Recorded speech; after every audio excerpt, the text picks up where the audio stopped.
92 news पर ज़िमनी election के हवाले से आप स्पेशल ट्रांसमिशन देख रहे हैं। नतायज जैसे जैसे आ रहे हैं वो हम आपको बता भी रहे हैं और अभी तक के नतायज के मुताबिक 20 में से 14 हलकों के अंदर पाकिस्तान तहरीक इंसाफ आगे है। 4 हलके ऐसे हैं जहां पर पाकिस्तान मुस्लिम नवाज को बढ़तरी हासिल है और 2 में आजाद उम्मीदवार जीत रहे हैं। एक बड़ा अपसेट जो है वो मुल्तान में हुआ है 217, जहां पे अभी तक ये बताया जा रहा है कि तमाम पोलिंग स्टेशंस के गैर हतमी गैर सरकारी नतायज के मुताबिक ज़ैन कुरैशी जीत चुके हैं जो कि शाह महमूद कुरैशी के साहबजादे हैं। तो ये पहला अपसेट है। हम बार बार बात कर रहे हैं कि बाकी हलकों के अंदर बहुत कम पोलिंग स्टेशंस के नतायज जो हैं वो आए हैं। कहीं पर 20% हैं, कहीं पर 25% हैं, कहीं पर 30% हैं। सो उन हलकों में ये बात कहना अभी कबलज़ वक्त है कि कौन जीतेगा, लेकिन बढ़तरी के हिसाब से 14 नशिस्तें जो हैं वो पाकिस्तान तहरीक इंसाफ आप कह सकते हैं कि ज़ैन कुरैशी ने अपने बाप का, अपने वालिद साहब का बदला ले लिया ये आप कह सकते हैं। लेकिन आपने इसको कहा है बहुत बड़ा अपसेट है, तो उसको कुरैशी साहब माइंड करेंगे। वैसे वो कहेंगे कि आपने मुझे इतना अंडरस्टिमेट किया हुआ था। अच्छा नहीं, लेकिन ये बता रहे थे खुद वो हार गए थे ना वो पीपी की नशिस्त, इसलिए तो उसके हाथ से तो अपसेट है। और तज्जे वैसे ये कह रहे थे कि, और मेरा अपना जाती तज्जा भी ये था कि सलमान नईम साहब जो है उनको बढ़तरी है इस हल्के में। हमारे साथ सरवर बारिश साहब मौजूद हैं, इलेक्शन एक्सपर्ट है। बहुत शुक्रिया सरवर बारिश साहब। सर कैसे आप देख रहे हैं मजमूई तौर पर किस माहौल में इलेक्शन हुए हैं, इस पर कमेंट कर दीजिएगा। और ये जो खदशात हैं कि रिजल्ट जो हैं वो जिस तरह से भी चल रहे हैं, उसमें अक्सर हमने माजी में ये देखा है तब्दीलियां भी हो जाती हैं, रात को कोई जीता होता है, सुबह में कोई जीत जाता है। इस चीज को इंश्योर कैसे किया जा सकता है कि शफाफियत बरकरार रहे और तमाम जो स्टेक होल्डर्स हैं उनका एतमाद उसके ऊपर रहे? बहुत शुक्रिया। देखिए पहली बात तो ये है कि इस चीज़ की ज़मानत लेना कि इंतखाबात का जो अमल मुकम्मल हो चुका है उसकी गिनती और उसके जो नतायज हैं वो उसी तरह बने जैसे लोगों ने वोट डाले। तो वो बुनियादी रोल तो अब ये है जो पोलिंग एजेंट्स हैं जो गिनती के अमल में शामिल हैं, उनको चंद चीज़ों का बहुत ज़रूरी ख्याल रखना है। पहली बात तो ये है कि हर उम्मीदवार के वोट 2 दफ़ा गिनती किए जाने लाजमी है कानून के मुताबिक। दूसरा ये है कि जो जब गिनती हो जाए अगर उनको शक पड़े कि क्या मसला कोई गड़बड़ तो नहीं है, तो बहुत ज़रूरी है कि जो टोटल बैलेट उस पोलिंग स्टेशंस पर दिए गए थे वो और उनका मवाजना करना बहुत ज़रूरी है। जो इलेक्टोरल रोल जिनके ऊपर निशान लग जाता है कि इन्होंने लोगों ने वोट डाल दिया, और जो बाकी बैलेट पेपर बचे हुए हैं उनके काउंटर फाइल्स हैं, उनका बैलेट काउंट तैयार होता है जो कि फॉर्म 46 है। तो फॉर्म 46 को अपने सामने फिल कराया जाए, हर उम्मीदवार के वोट को 2 दफ़ा गिना जाए, वो लाजिम है, और फॉर्म 45 लिए बगैर बाहर ना आ जाए। जहाँ तक आज का जो अमल है उसके हवाले से 4-5 मेजर जो है वो चीज़ें सामने आई हैं। अभी मैं आपका प्रोग्राम सुन रहा था तो एक साहब फरमा रहे थे कि उनके बेटे का वोट जो है वो ट्रांसफ़र हो गया। हमने कल और आज जो है वो जो है एक किस्म की ओपिनियन पोल की है, और ओपिनियन पोल में जो चीज़ें सामने आई हैं 4 किस्म की जो काम है किए गए हैं जिसकी वजह से नतायज चेंज हो सकते हैं। पहली बात तो ये है कि 18% के लगभग लोगों ने जवाब दिया है कि उनके ख़ानदान के किसी न किसी फ़र्द का वोट कहीं और शिफ्ट हो गया है। 18% इज़ अ बिग परसेंटेज।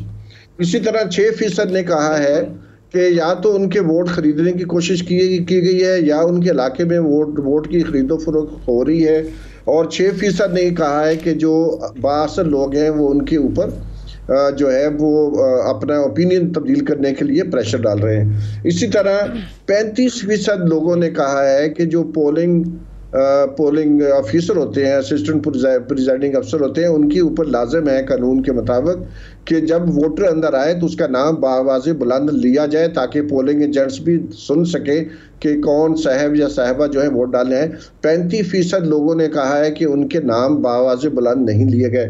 इसी तरह 15% ने कहा है कि जो पोलिंग एजेंट्स हैं उनको दूर बैठा दिया गया था, यानी कि वो जो प्रोसेस है पूरा इंतखाबी अमल है उसको वो पूरी तरह उसका मुशाहिदा नहीं कर सके। तो ये 4-5 चीज़ें हैं जो ओपिनियन पोल हमने किया है और हमने एग्जिट पोल भी किया है। उसके मुताबिक 47% लोगों ने पीटीआई के लिए जो है कहा है कि वो पीटीआई को वोट डाल रहे हैं।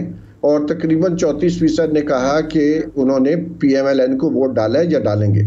तो उससे जो अभी टीवी चैनल्स के ऊपर नतायज आ रहे हैं उसके मुताबिक जो हमारा ओपिनियन एग्जिट पोल हुआ है उसके नतायज में, और जो नतायज टीवी चैनल्स पर अभी आ रहे हैं चंद पोलिंग स्टेशंस के, उसमें ये ट्रेंड मौजूद है। और अगर ये ट्रेंड जारी रहता है तो हमारे अंदाजे के मुताबिक 13 से 14 नशिस्तें PTI जीत सकती है।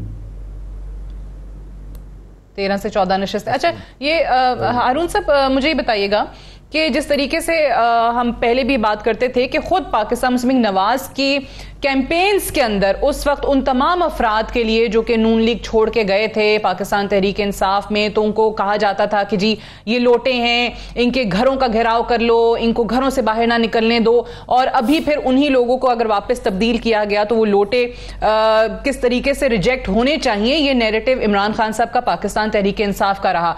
लेकिन यहां पर नून लीग के लोगों ने जिनको टिकट्स दिए, जो लोटे हैं, जो निकल आए पाकिस्तान तहरीक इंसाफ के मुनहरिफ अराकीन हैं, उनको टिकट्स दिए गए, उनको नवाजा गया और अपने वर्कर्स को, अपने लोगों को पाकिस्तान मुस्लिम नवाज ने जो है वो एक तरीके से नजरअंदाज किया। तो आपको लगता है कि ये बहुत बड़ा फैक्टर है वहां पर? ऑब्वियसली पाकिस्तान मुस्लिम नवाज के अंदर जो डिफरेंसेस हैं, रिजेंटमेंट है, वो बढ़ी इस फैसले के बाद।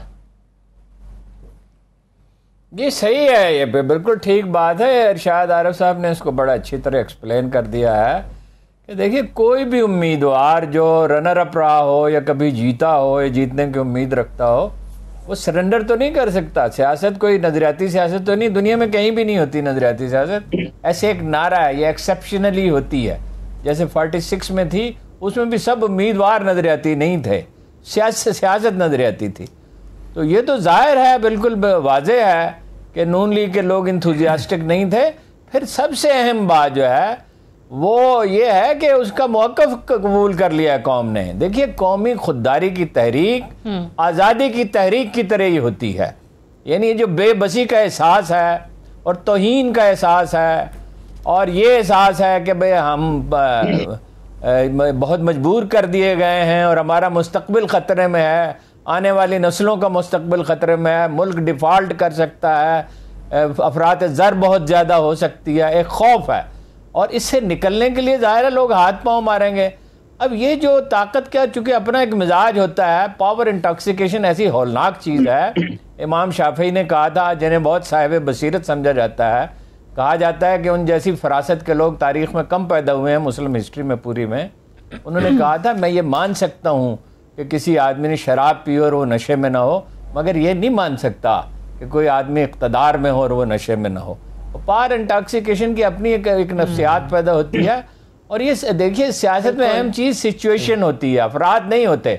बाद सूरतों में अफराद बहुत अहम हो जाते हैं। जैसे इमरान खान है, अपने करिश्मेटिक आदमी है और बड़े उसका तासुर ये है कि बहुत जुर्रत का मुजाहरा उसने किया है। जैसे कायद आज़म बहुत अहम हो गए थे, लेकिन फिर भी कायद आज़म 37 का इलेक्शन तो नहीं जीते थे, 24% वोट मिले थे, वही कायद आज़म थे और वही उनकी शोहरत थी।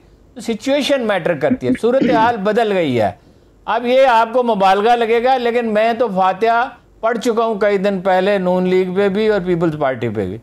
इमरान खान के लिए अभी मोहलत मौजूद है। इमरान खान का जो नैरेटिव है, जो मिलेगा है, और इसके बाद जो होगा वो उनकी परफॉर्मेंस में होगा। उसको एक्सेप्ट किया, सही है, मेजॉरिटी ने। अब डॉक्टर साहब ये बताइए कि अगर पंजाब जो है वो नून के हाथ से जाता है तो विफाक पर क्या फर्क पड़ेगा, विफाक की हुकूमत पर?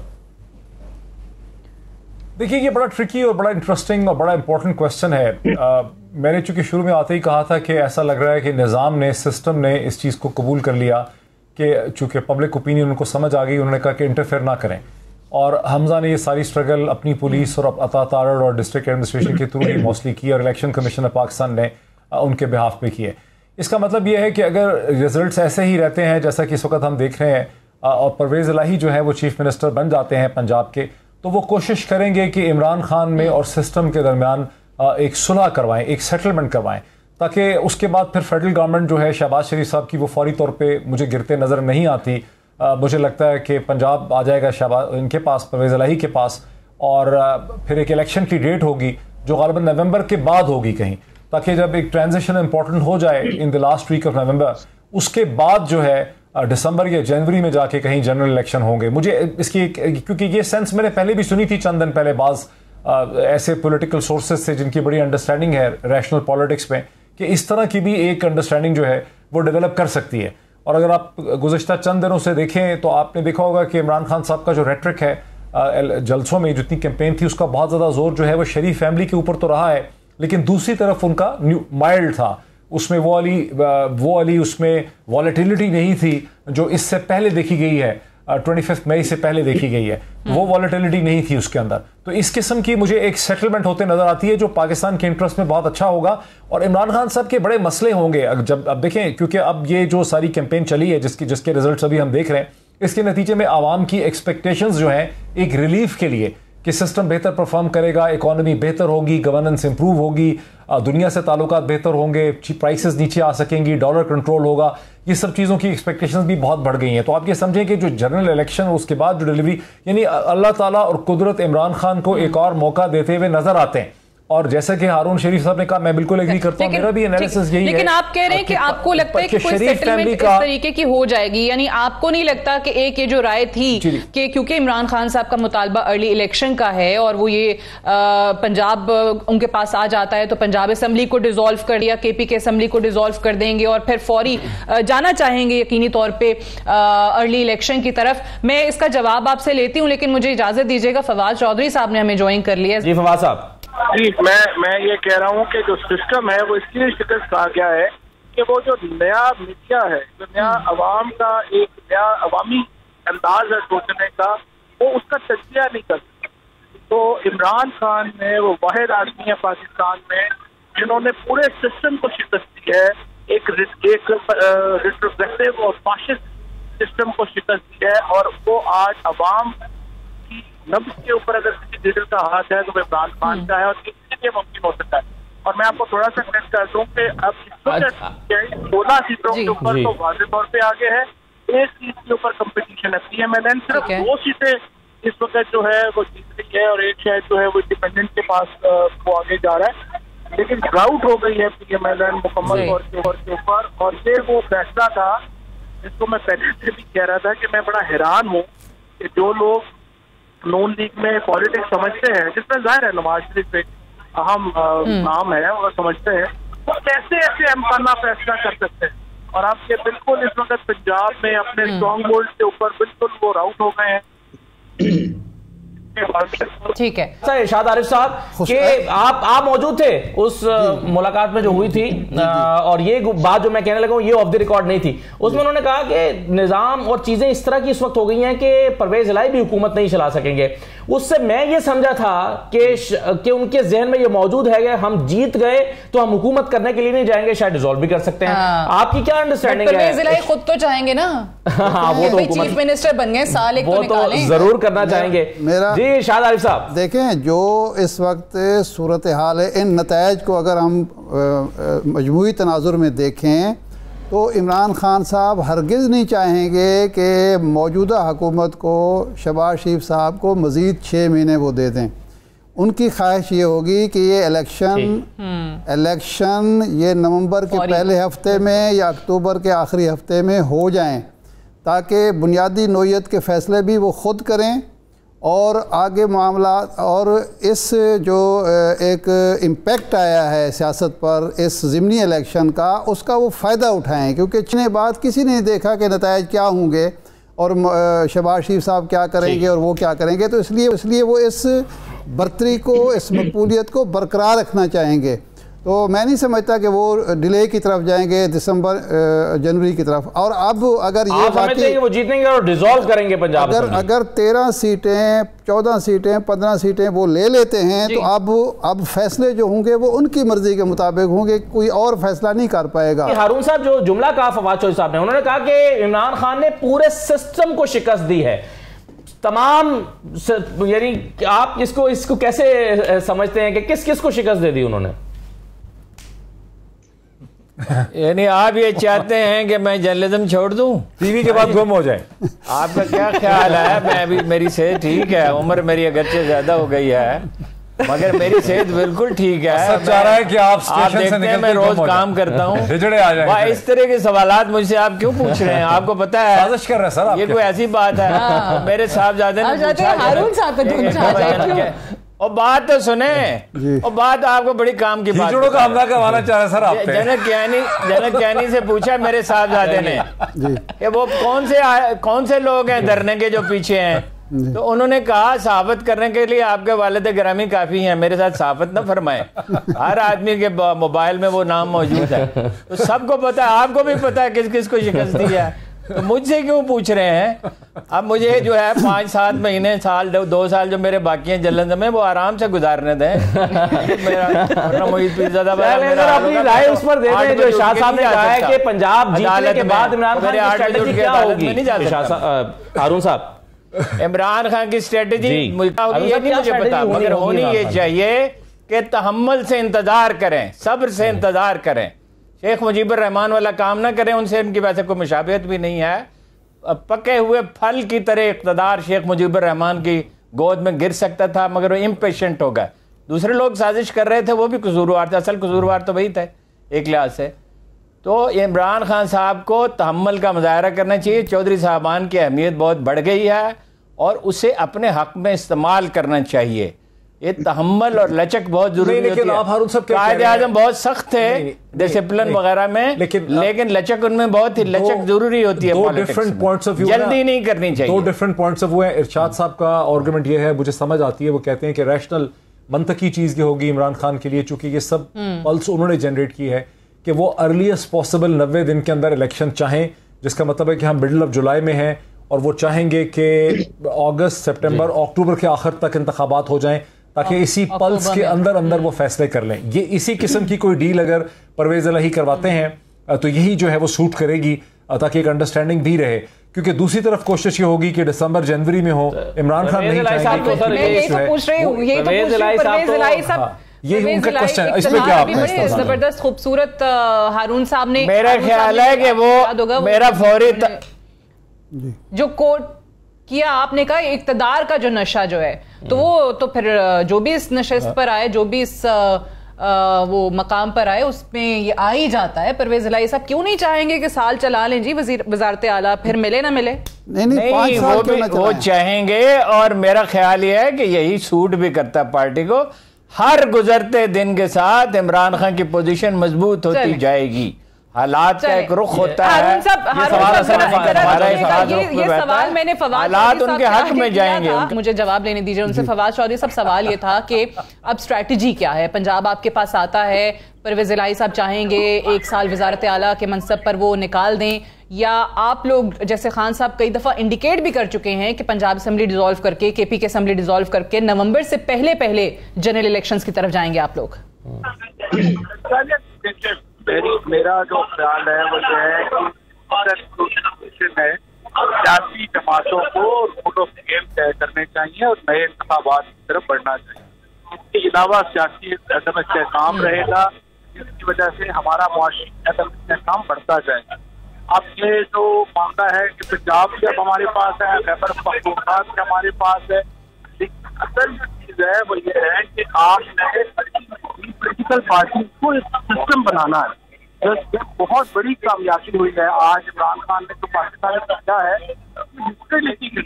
जितने बड़े फासिस्ट निज़ाम को है अवाम की ताकत, और आज पहली बार पाकिस्तान में अवाम ने अपना जो किस्मत का फैसला है वो खुद किया है। ये बड़ा अहम मौका है, हमें इसको करना चाहिए। पाकिस्तान में हमेशा के लिए एक अवामी और जो ऐसा सिस्टम क्रिएट करना चाहिए जो जिसके पीछे लोगों की इंपावरमेंट, उस सिस्टम की तरफ हमें बढ़ना। फवाद साहब ये फरमाएं कि ऐसा मुमकिन है कि फवाद साहब ऐसा मुमकिन है कि सूबों की हुकूमतें बरकरार रहें और मरकज में नए इंतखाबात करा दिए जाएं? पाकिस्तान में होता नहीं है, लेकिन आइन में कोई ऐसी पाबंदी नहीं है।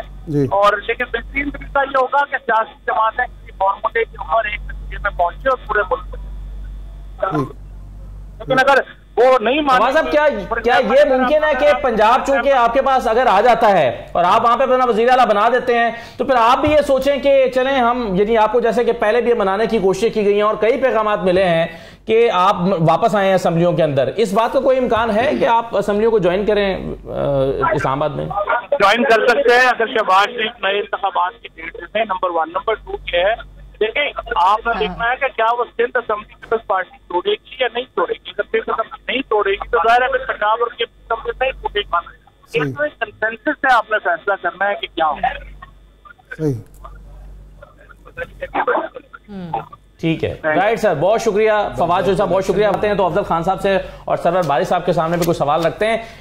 इंपॉर्टेंट क्वेश्चन ये है जो अफजल साहब के लिए छोड़े जाता हूं कि जब हम देखते हैं कि अगर ये नताइज शायद पीटीआई के मुताबिक ना आते तो फिर एक खामियां या सिस्टम की जो खराबियां उसकी तरफ निशानदेही की जाती, लेकिन खामियां और खराबियां तब भी मौजूद रहेंगी जो आज सामने आई हैं अगर नतीजा पीटीआई के हक में भी आ जाता है। तो इसकी निशानदेही कैसे होगी और इन खामियों को दूर करने के लिए क्या किया जाएगा? ब्रेक के बाद वापस आते हैं और कुछ हल्कों के नताइज जरूर आपके साथ शेयर करेंगे जो बड़े ही दिलचस्प नताइज, कहीं पर लीड बढ़ रही है, कहीं पर गैप कम हो रहा है, इस पर बात। अच्छा, लेकिन एक ब्रेक ले लें, ब्रेक से वापस आएंगे, फिर ट्रांसमिशन को यहीं से आगे बढ़ाएंगे। Stay tuned. अफजल खान साहब, सवाल मैंने आपसे किया था कि कुछ खामियों की निशानदेही दिन भर होती रही है, कुछ आपने भी की है। अगर जाहिर है खामियों की निशानदेही अब हुकूमती जमात तो करेगी नहीं, ऑपोजिशन करती है। अगर ऑपोजिशन जीत जाती है तो क्या तमाम खामियों के साथ कबूल कर लिया जाएगा? ये कहेगा हम जीत तो गए हैं लेकिन इन खामियों को बहरहाल अगले इलेक्शन के लिए दूर होना चाहिए। इसका कोई प्रोसेस, इसका कोई निजाम, कोई सिस्टम मौजूद है ऐसा? असदुल्ला खान, आपने बड़ी मेहरबानी की ये सवाल करके, इसलिए कि इतना अच्छा इस वक्त ये पैनल बैठा हुआ है।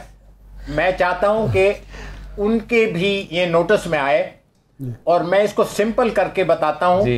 इलेक्शन कमीशन के बेसिकली 2 काम है, एक है डूज जो उसने करना है, एक है डोंट जो उसने रोकने हैं। डूज में यह है कि फ्री एंड फेयर इलेक्शन करना है जो सिर्फ जुबानी हद तक ना हो, नजर आए कि वो फ्री एंड फेयर है। और उसके बाद ये कि जो करप्ट प्रैक्टिसेस हैं, ये सरवर बारी साहब हमारे साथ हमेशा से हैं। आप मुझे एक चीज बता दें कि आज तक इलेक्शन कमीशन ने कोई करप्ट प्रैक्टिस रोकी हो। अब बात यह है कि उनमें अहलियत नहीं है, उनमें विल नहीं है, या उन्होंने करना ही नहीं है कि जी 10 वोट दे दें तो मोटरसाइकिल ले लें और 20 वोट ले लें तो पता नहीं गाड़ी ले लें, या 100 वोट दे दें। ये इस किस्म के जो use of money, muscle and might in the election, इसको रोकने में इलेक्शन कमीशन पूरी तरह नाकाम रहा है। ये जो आज के बाद की तब्दीलियां हैं, बड़ी पॉजिटिव तब्दीलियां हैं, और आप सबको भी मैं ये अर्ज करता हूं कि इन चीजों को आप भी हाईलाइट करें कि इलेक्शन कमीशन ने दोनों काम करने हैं। अब तक वो दोनों कामों में नाकाम रहा है, और इलेक्शन कमिश्नर को जो लाया गया है, जब मैंने भी पूछा और बाद में पता चला कि किसका वो नाम ही नहीं था। बहरहाल pathetic disgrace to this department and to the democratic Pakistan. इसलिए कि अगर आप बगैर खौफ के इलेक्शन में अपना वोट इस्तेमाल, इस वोट में हजारों नहीं लाखों डिसएनफ्रेंचाइज हुए हैं। बेपनाह लोग हमें राब्ता करते हैं ट्विटर पे और दीगर उस पे कि यार हमारा वोट इधर था, हम गए, सारा दिन हम फिरते रहे, हमें वोट मिला नहीं। तो बात यह है कि इन तमाम चीज़ों की क्लिनजिंग होनी चाहिए, और हम और आप मिल के ये तमाम इसके लिए एफर्ट करें ताकि हमारा निज़ाम ऐसा बन सके कि हारने वाला भी मुतमईन हो और जीतने वाला भी मुतमईन हो। अफजल साहब, मैं एक सवाल करना चाहता हूँ। ठीक है, मैं अफजल मुझे इजाजत दीजिए। अफजल साहब, फिर मैं सरवर बारी साहब की तरफ जाऊंगा। ये फरमाएं कि आपने काम किया, आपने जब काम किया तो आम तौर पर रिटायर्ड जजेस होते थे। इसके पहली तजर्बा हुआ यहाँ के, ये रिटायर्ड जजेस जो होते हैं वो नहीं काम कर सकते, तो एक रिटायर्ड ब्यूरोक्रेट को लाया जाए, उसका इंतजामी तजर्बा बहुत ज़्यादा होता है। तो ये जो खामियाँ हमें नज़र आ रही हैं, या ये क्या रिटायर ब्यूरोक्रेट जो है वो रिटायर जज के मुकाबले में ज़्यादा नाअहल साबित हुआ है? हमारे ये तो बहुत जुल्म हुआ है। इसने तो तमाम ब्यूरोक्रेसी के लिए रास्ते बंद कर दिए हैं कि जो ब्यूरोक्रेसी में अच्छे लोग हैं, who can say no to something which is wrong. और यहाँ पे तो यह है कि इसको महारत है गलत काम करने में, इसलिए कि ये जितने भी पॉलिटिशियन गलत काम करते हैं ब्यूरोक्रेसी की मदद के बगैर कर ही नहीं सकते, बल्कि ब्यूरोक्रेसी उनको बताती है कि कैसे पैसे बनते हैं, कैसे प्लांट और कारखाने, और कैसे आप मल्टीप्लाई कर सकते हैं।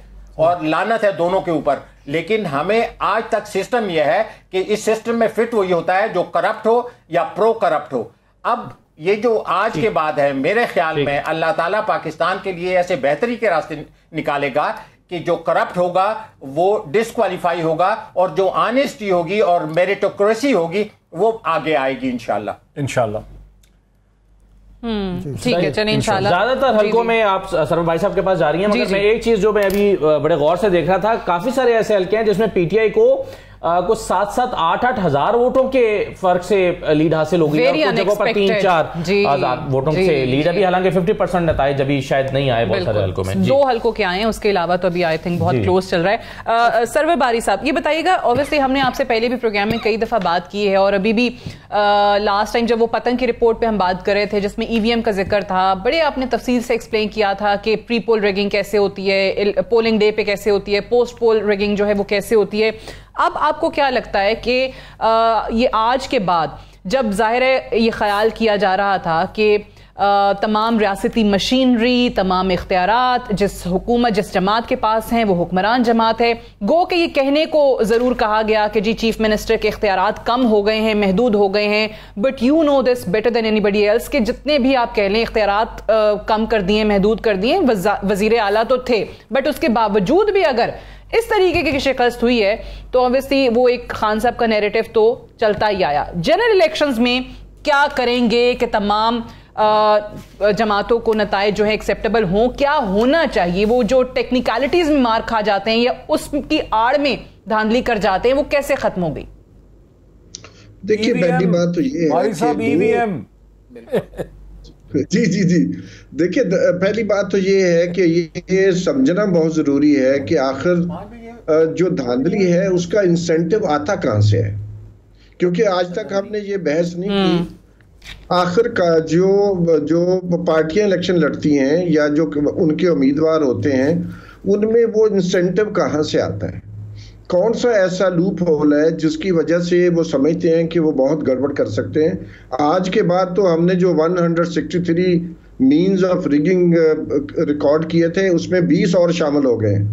तो मैं बुनियादी तौर पर हम समझते हैं कि 2 चीज़ें हैं। पहली बात तो ये है कि जो ईवीएम के इस्तेमाल से तकरीबन 90% जो है वो ये जो धांधली आज भी नज़र आ रही थी हमें बहुत सारे पोलिंग स्टेशंस पर, वो एलिमिनेट होते। और दूसरा इंसेंटिव जो है कि ये धांधली करने का इंसेंटिव कहाँ से आता है, अगर कॉन्स्टिट्यूएंसी बेस्ड पॉलिटिक्स ख़त्म हो जाए और उसकी जगह पर हम जो जर्मनी में सिस्टम है, जो हॉलैंड में है, मुतनासिब नुमाइंदगी का निज़ाम है जिसमें जो उम्मीदवार है उसको सिर्फ वोट नहीं लेने, पार्टी ने वोट लेने हैं। तो अगर पार्टी जो है वो उसके लिए वोट लोग डालते हैं तो जो उम्मीदवार खड़े होते हैं उनके लिए इंसेंटिव नहीं रहेगा कि वो ये जो धांधली के 117 तरीके वो इस्तेमाल कर रहे हैं पोलिंग वाले दिन, उसमें पार्टियां कम इन्वॉल्व होती हैं, कैंडिडेट ज़्यादा इन्वॉल्व होते हैं और उसी की वजह से मैं समझता हूँ ये इलेक्टेबल बने हैं,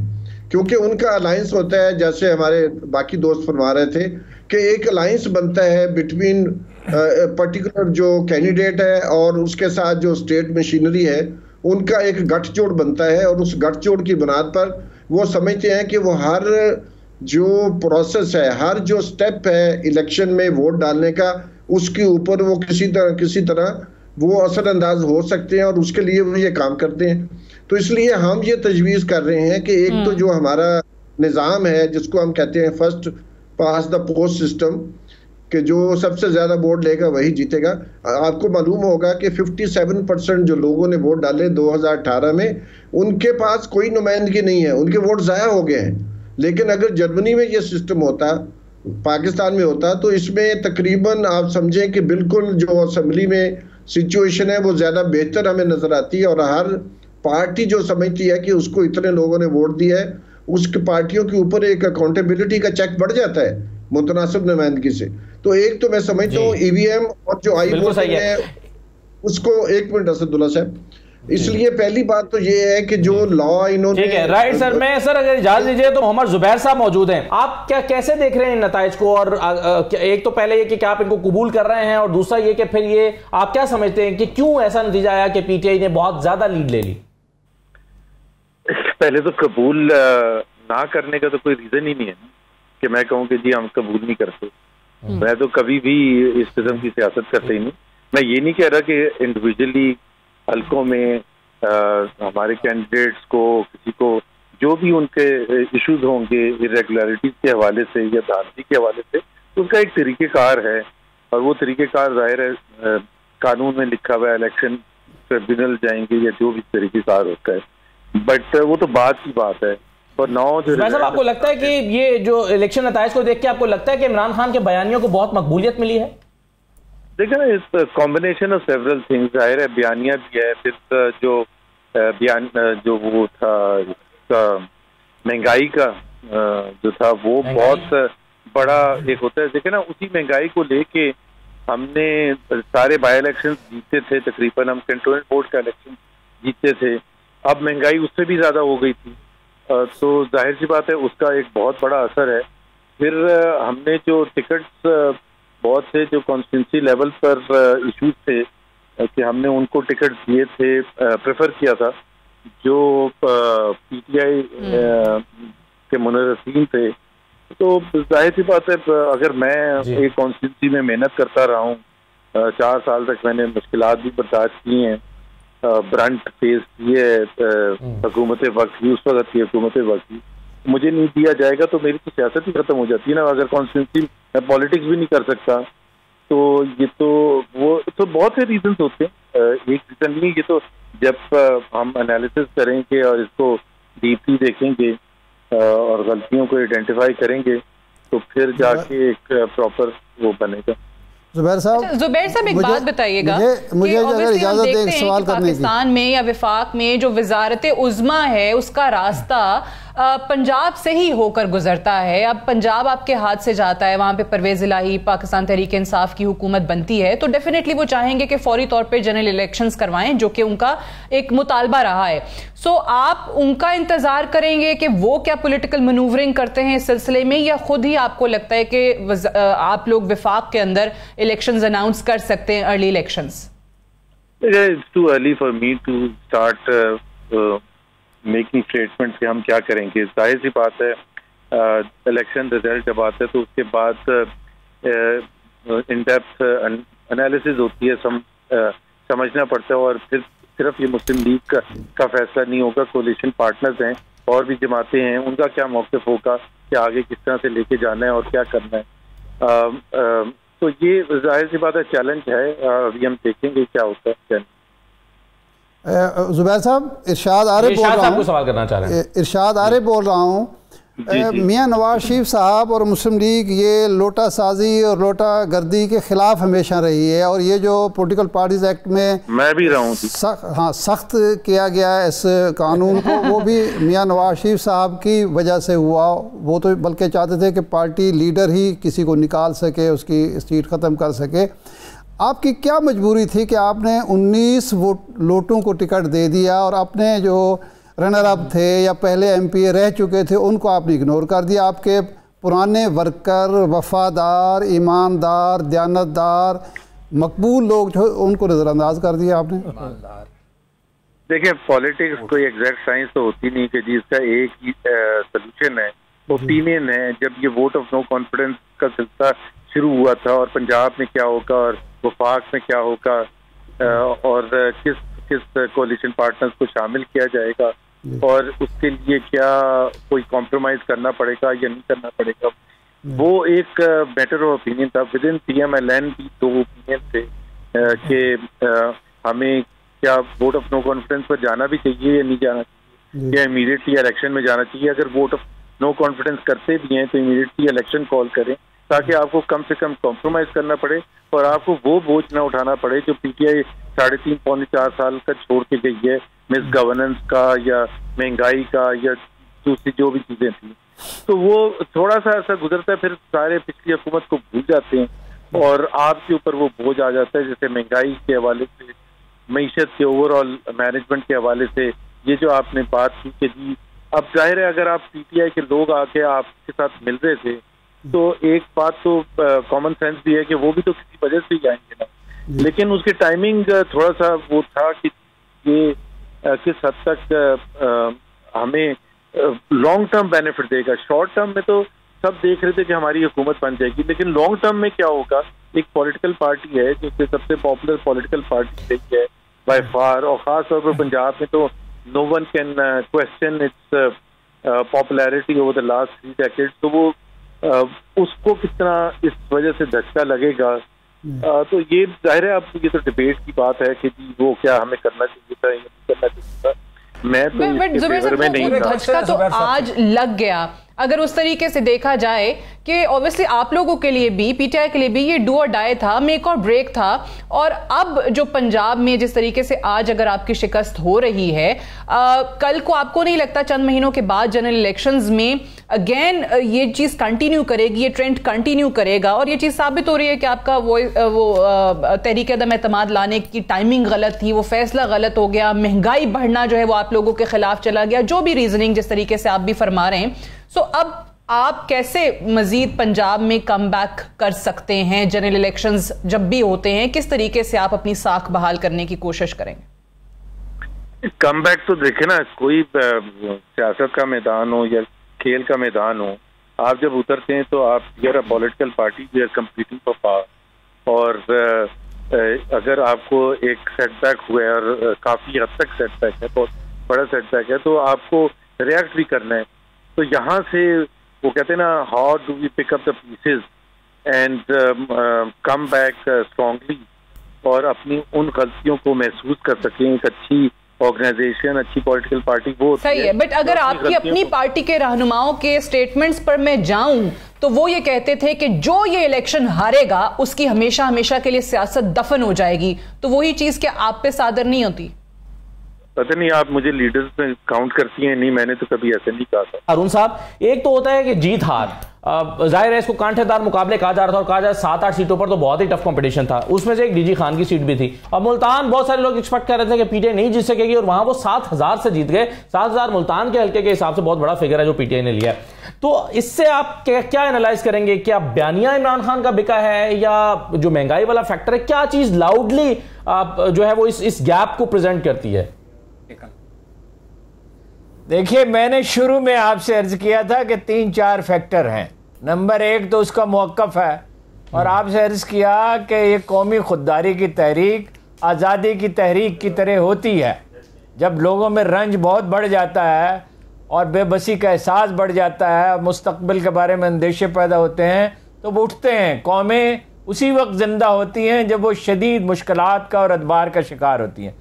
दूसरी बात यह है कि ये जो नौजवान नस्ल है उसके साथ है, हमेशा वो जीतता है, ज़्यादा उसकी कामयाबी का इम्कान होता है जिसके साथ नौजवान हो। फिर यह है कि उसने ज़बरदस्त मुहिम चलाई और उसकी मजलूमियत का तासुर था। फिर एक पूरे प्रोग्राम में एक बात की तरफ, ज़ाहिर है वक्त महदूद ही होता है, हमेशा हम तवज्जो नहीं दे सके। उसने इम्पीरियलिज्म के ख़िलाफ़ बात की। मैं उस जलसे में मौजूद था, मेलसी में, इत्तफाक से मैं उनके साथ गया था। जब उसने ये फ़िक्रा कहा तो उससे एक बड़ी तब्दीली आ गई, लोगों के अंदाज़ फ़िक्र पे, सोचने के अंदाज पे असरअंदाज हुआ। क्या हम कोई ग़ुलाम हैं कि जो तुम कहो हम मान लें? ये बहुत बड़ी बात है। इसी ने भुट्टो को जिताया था। भुट्टो का बयानिया भी यही था, सिर्फ रोटी कपड़ा और मकान का नहीं था, कौमी खुददारी का बयानिया था और इसने उन्हें बड़ा हेल्प किया था। तो ये बहुत सारी चीज़ें हैं और ये देखिए हमेशा वक्त बदलता रहता है, ये अपना हमेशा एक सिचुएशन नहीं रहती। जो स्टेटस को की फोर्सेस हैं इसे बहुत कम समझ सकती हैं, इसलिए कि उनकी ख्वाहिश का गलबा होता है इक़्तिदार का। ना इस्टेब्लिशमेंट अब उतनी मौसर रहेगी, ना रवायती सियासी पार्टियां उस तरह उतनी उनकी कुव्वत रहेगी। बहुत शिकस्त और रेख्त होने वाली है, ये चीजें इस तरह नहीं रहेंगी। एक चीज जो पाकिस्तान मुस्लिम नवाज के हवाले से हम पहले भी कहते थे कि पाकिस्तान तहरीक इंसाफ अगर हारती है ये इंतखाबात तो डेफिनेटली उनके पास बहुत सारे जवाज हैं जिसको बुनियाद बनाकर वो ये नताइज तस्लीम नहीं करेंगे। लेकिन पाकिस्तान मुस्लिम नवाज के पास कोई ऐसा जो है वो रीजनिंग नहीं थी कि जिसकी बुनियाद पे वो ये कह सकते कि धांधली हुई है और हम ये नताइज तस्लीम नहीं करते। अभी मलिक अहमद खान साहब जो हैं वो उनका बयान भी आ गया है और उन्होंने शिकस्त तस्लीम कर ली है। पाकिस्तान मुस्लिम नवाज ने एक्सेप्ट कर लिया है अपनी डिफीट को और उनका बयान ये आया है कि मैं दिल से मानता हूं कि पाकिस्तान तहरीक इंसाफ को तारीखी फतह हासिल हुई है। ये भी अच्छी बात है वैसे, ये भी अच्छी बात है कि डिफीट जो है वो उन्होंने तस्लीम की है। अगेन एज आई सेड कि उनके पास कोई वजह नहीं थी कि जिसके बुनियाद पे वो एनालाइज कर सकते हैं क्यों हुआ, कैसे हुआ, क्या हालात थे, क्या वजूहात थी, और वो जाहिर है मुख्तलिफ हल्कों में वजूहात थी। डॉक्टर साहब, वजूहात में जुबैर साहब ने कहा कि हमारे कैंडिडेट्स दो हिस्सों में, यानी एक हमारा अपना था, लेकिन ज्यादातर हल्कों में इन्होंने अपने कैंडिडेट को इस हद तक तो मैनेज कर लिया था कि वो उनके मुखालिफ उम्मीदवार के तौर पर खड़ा नहीं हुआ। इक्का दुक्का के अलावा रफीउद्दीन बुखारी जैसे आजाद खड़े हो गए लोधरा से, या एक आध जगह पर वो साथ खड़े नहीं हुए लेकिन खामोश बैठ गए। तो इसके अलावा आप कौन से फैक्टर्स को देखते हैं? नून लीग की गलतियां कहां रही हैं? एक तो है ना, पीटीआई ने कहां पर चले अपना बयानिया और वो चीजें उससे बढ़तरी ली है, ये नून लीग की खामियां क्या रही हैं इसमें? मेरा ख्याल असद, अगर जी डॉक्टर साहब देखिए, मैं बात करना चाह रहा था इस पे, जुबैर साहब को मैं बड़े गौर से सुन रहा था। मैं ये समझता हूँ, चूंकि मैं ये जो पिछले जो डिस्टर्ब टाइम पीरियड सारा गुजरा है स्टार्टिंग फ्रॉम फरवरी, एक्चुअली मैं इसके साथ बड़ा इमोशनली इन्वॉल्व रहा हूँ। जब आप किसी चीज़ से इमोशनली इन्वॉल्व रहते हैं तो आपको ज़्यादा चीज़ों को अच्छी तरह से समझने का मौका मिलता है। मैं समझता हूँ जो सबसे बड़ा प्रॉब्लम हुआ PMLN के साथ वो ये हुआ कि उन्होंने जिस तरह से ये हुकूमत गिराई पीपल्स पार्टी के साथ मिलके और इस्टेब्लिशमेंट के साथ मिलके, ये स्टोरी बड़ी कमज़ोर थी। और अगर ये उन्होंने बिल्कुल इसको टेक्निकल बुनियादों पे हैंडल किया कि हमने कॉन्स्टिट्यूशनल कू किया है, कॉन्स्टिट्यूशनल तरीके से हटाया है, कोर्ट ने हमारे फेवर में फैसला कर दिया, लेकिन वो अपने इस बयानिए को कि इमरान खान की हुकूमत को हमने इसलिए गिराया, आप देखिए बयानिया बदलता चला गया। पहले बयानिया ये था कि इसलिए गिराया कि अवाम को रिलीफ देनी है, अवाम को रिलीफ देने का कोई मूड नहीं था। आते ही उन्होंने अपनी EVM ख़त्म की, ओवरसीज़ का वोट ख़त्म किया, आई वोटिंग ख़त्म कर दी उन्होंने, मैप के कवानीन उन्होंने ख़त्म कर दिए और इस तरह की चीज़ें की। तो ये विजिबल होता चला गया in this day and age कि इनके इरादे कुछ और थे, बड़े सेल्फ सेंटर्ड नैरो किस्म के इनके गोल्स थे। इनका पाकिस्तान से, रियासत से, लोगों से कोई इसका ताल्लुक नहीं था। तो जिन टेक्निकल चीज़ों की तरफ इस वक्त PMLN इशारा कर रही है कि हमारे कैंडिडेट्स वाला, ये कैंडिडेट्स का मसला नजर नहीं आ रहा, वरना निमानीज जो हैं उनको नहीं हारना चाहिए था, वहां पर मुल्तान से इसे कहते हैं सलमान नईम को नहीं हारना चाहिए था। ये कैंडिडेट्स का इशू नहीं है। यहाँ पे ये हुआ है कि in this day age of awareness ये एक डायनेस्टिक पॉलिटिक्स वापस लेके आ रहे थे, एक करप्शन का इनके ऊपर इल्जाम था।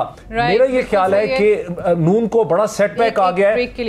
अब पंजाब में डायनेस्टिक पॉलिटिक्स जो है वो इस लेवल पे कि डायनेस्टिक चीफ मिनिस्टर होगा जो कई पुश्तों से चल रहा है, वो चीज वापस नहीं आएगी। अब सिर्फ सिंध बचा, अब सिर्फ सिंध बचा है। तो आप अमल बात सुन लूंगी right after this short break.